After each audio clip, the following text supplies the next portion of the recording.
உடலா ஆத்துமாவா? Praise the Lord. ஒருவர் உலகம் முழுவதையும் தமதாக்கி கொண்டாலும் தம் வாழ்வையே ஆத்துமாவை இழப்பார் எனில் அவருக்கு கிடைக்கும் பலன் என்ன? மார்க்கு எழுதிய நற்செய்தி 8வது அதிகாரம் 36வது இறைவார்த்தை. இன்று இருந்து நாளை அழிந்து போகக்கூடிய உடலுக்கு முக்கியத்துவம் கொடுக்கும் நாம் ஏன் அழியாத ஆன்மாவிற்கு முக்கியத்துவம் கொடுக்க மறுக்கின்றோம்? உடலுக்கும் மனதிற்கும் இடையே நடக்கும் போராட்டத்தில் பெரும்பாலும் உடல்தான் வெற்றி பெறுகிறது. மற்றவர்களை மன்னிக்க சொல்கிறது மனம்.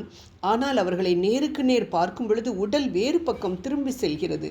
காலையில் எழுந்து செபிக்க வேண்டும் என்று மனம் சொல்கிறது.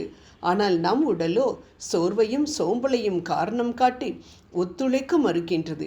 எவன் தன் உடலை ஒருத்து வாழ்கின்றானோ அவன் எளிதில் தன் மனதையும் கட்டுக்குள் வைத்து வாழ முடியும் என இதனால் தான் விவிலியம் கூறுகின்றது. உலகின் அனைத்து இச்சைகளும் உடல் சார்ந்தவையாக இருப்பதால் நாம் உடலை ஒடுக்குவது மிக மிக இன்றியமையாத காரியம்.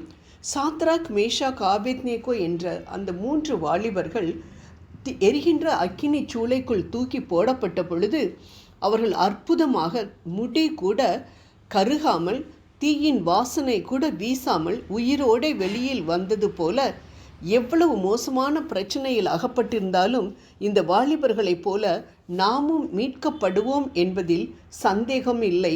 அதற்காக நாம் உபவாசம் இருந்து நாம் உடலை ஒடுக்கி நாம் ஜெபித்தால். மத்தேயு 17:21 அன்பு நாதர் இயேசு இந்த வகை பிசாசு இறை வேண்டலினாலும் நோன்பினாலும் அன்றி வேறு எந்த வகையினாலும் புறப்பட்டு போகாது என்று ஒரு தீய ஆவி பிடித்த மகனை குறித்து சொல்லி உபவாசத்தின் மேன்மையை நமக்கு எடுத்துரைக்கின்றார். அன்பானவர்களே, தீர்க்க முடியாத பிரச்சனையா?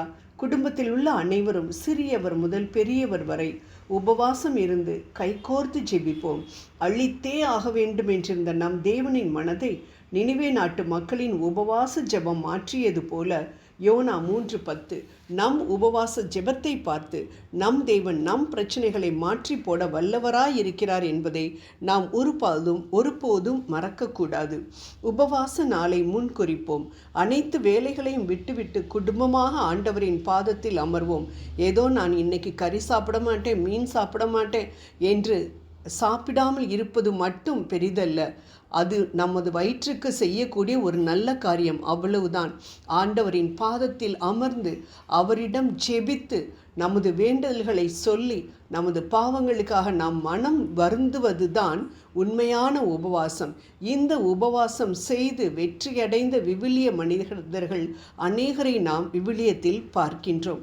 அன்பானவர்களே, ஆண்டவரை துதித்து பாடி நாம் பாவங்களையெல்லாம் அறிக்கை செய்து மனம் வருந்தி அவர் நமக்கு செய்த அனைத்து நன்மைகளுக்கும் நன்றி கூறி ஆண்டவரிடம் பிறர் மற்றும் நம் தேவைகளை தெரியப்படுத்துவோம்.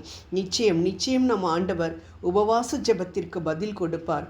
மேலும் நாங்கள் இடைவிடாமல் ஆராதிக்கின்ற எங்களின் தேவன் எங்களை காப்பாற்ற வல்லவராயிருக்கிறார் என்று இந்த 3 வாலிபர்கள் வீர முழக்கமிட்டதை நாம் தானியேல் 3:17 வாசிக்கின்றோமே.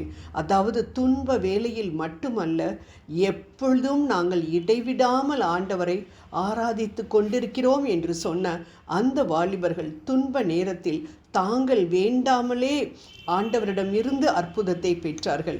நம்மை நாமே ஆராய்ந்து பார்த்தோம் என்றால் இது அணு அளவு கூட நம்மில் காணப்படுவதில்லை.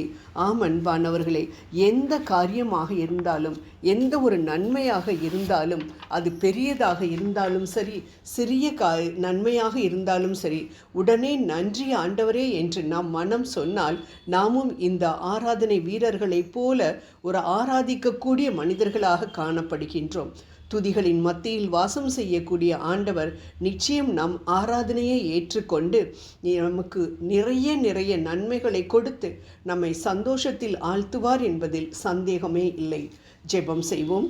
துதிக்கு பாத்திரரே இறைவா, எங்கள் உடல் பிரச்சனைகளை எல்லாம் நாங்கள் உம்மிடம் கொடுத்துவிட்டு அந்த பிரச்சனைகள் நீங்குவதற்காக எங்களுடைய தகப்பனை உடல் இச்சைகளை எல்லாம் வெறுத்து ஒதுக்கி தள்ளி எங்கள் ஆத்துமாக்களை காத்து கொள்ள தேவையான பலத்தை தர வேண்டுகிறோம். ஆமென்.